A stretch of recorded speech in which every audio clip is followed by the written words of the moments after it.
Sunday afternoon, September the 8th. We're flipping hay from the video from yesterday that we mowed yesterday on Saturday. So today we're running B17 Alice with a 64 basket container that we run all season long on it. We've probably got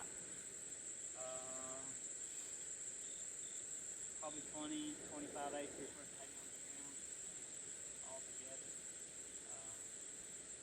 Would like to have more than that, but if you watch the video from yesterday, you'll see where we busted the back glass out of the 4440. So I haven't mowed anymore. Got it all did up and get it up in the barn so we can take the glass out of it.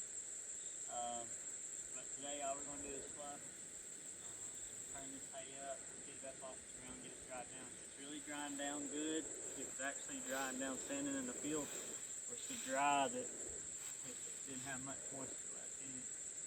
We're going to try to bale this hay probably Thursday and Friday. And probably what we'll do is we'll ship hay on Thursday and Friday morning and bale hay on Thursday and Friday afternoon and ship hay on Saturday.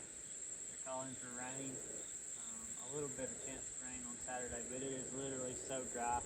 If it rained tonight, you wouldn't even know it by tomorrow.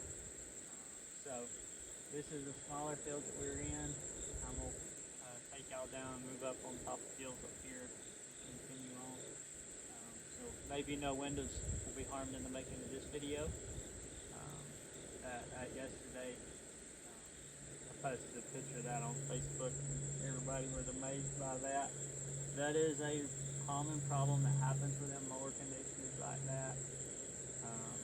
Just the difference in pulling something off to the side like that is just their rock magnet. We're going to build a rock guard for the front of that mower. You can buy them, but they're like $1,700 for the mower for one without one. I can build it for a lot cheaper than that. So we're going to do that. So you'll see some videos of that. But enough yakking. Get back to fluffing. I got things to do this afternoon.